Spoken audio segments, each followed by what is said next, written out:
Hi friends, नमस्कार, जय जगन्नाथ समस्त को मो तरफ शुभ सकाल। कैनाल टोका यूट्यूब चैनल आउ एक वीडियो को स्वागत करुच्ची मु बापी। बर्तमान देखंतु गत किछि दिन हम लगाण वर्षा लगी रही। आम ढेंकानाल भी गतकाल ठारू प्रबल वर्षा होउची। देखंतु को भली भाव में बिल रे फुल पानी हो जाइए एवं बहुत जोश रे पानी देखंतु खसुची। एई बिलरू बिल को पूरा फुल खसुची पानी। देखंतु वर्तमान धान रुआ अवश्य सरी जाइए, बहुत जोश रे पानी खसुची। वर्तमान चाषी भाई मानक पई आउ एबे पानीर आवश्यकता नहीं। एक मास परे पुणी पानीर आवश्यकता पड़ पारे, किंतु तथापि बिल रे फुल पानी अच्छी। प्रबल वर्षा होउची।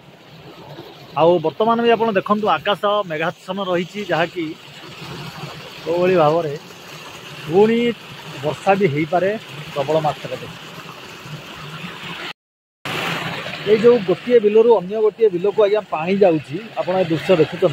आमर गोटे पिलादिन कथा आमर मन पड़ू, जोटा कि आम जो छोट छोट होइतलु, जहाँकि आम ए जाल एवं छोट माछ मारिया पाई आम सब जोरा कहती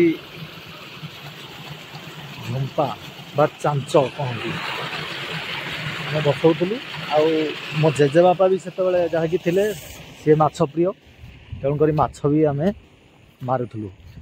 किंतु से समय नहीं आज्ञा।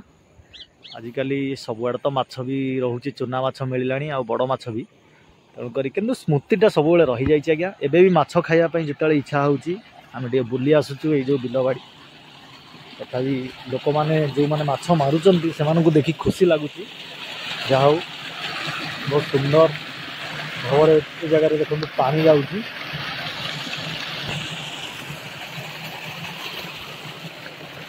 सबुआड़े सबुजमय परिवेश होती आमर गाँव में। प्रायतः धान चाष सरीगला, प्रायतः रुआ रुई सब चाषी भाई मानकर।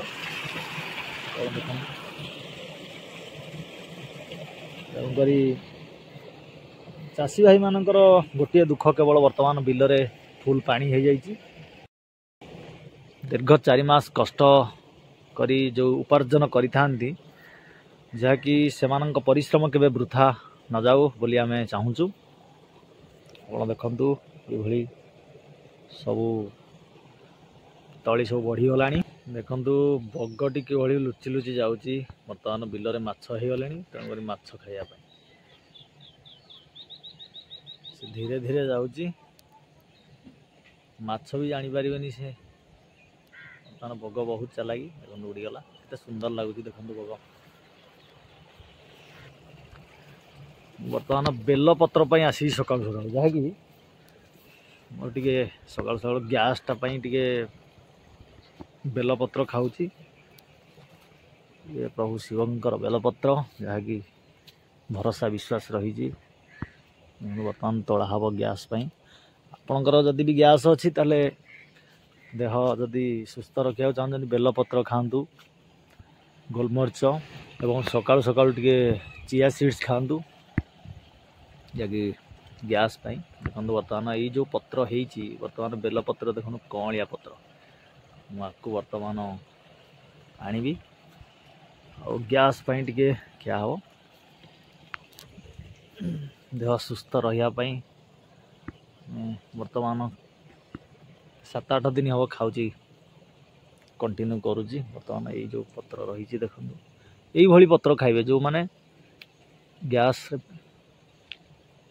पीड़ित, गैस्ट्रिक रे पीड़ित सकाळु सकाळु ये बेलपत्र खाइबे आज्ञा। गोटे देखो बेल गछरे भी फल आसीगला। देखो आज्ञा एंडुआ को भाई भाव में बेल गछरे बर्तमान अच्छी। से बर्तमान बेल बेल उपर बसी हौ तू था अवस्था आम आम कम करजु, तू से एमती बसता खुशी। आज खावाई एति बेलपत्र मु तोलिली। देखो गोलमरीच मिसा हम क्या हम। बेलपत्र खाई सारा पर देखो ए ग्लास रे चिया सीड्स बर्तमान रही पानी सहित मिसाई आपण मैंने राति सब बेले ग्लास रे भिजे दे सकाळु खाई परिए चिया सीड्स। ए चिया सीड्स रो पैकेट बाजार रे भी मिलूची आपण माने आनी खाई परिए। देखो ये पेट को ठंडा रखियो या संगे मिश्री पकई देबे।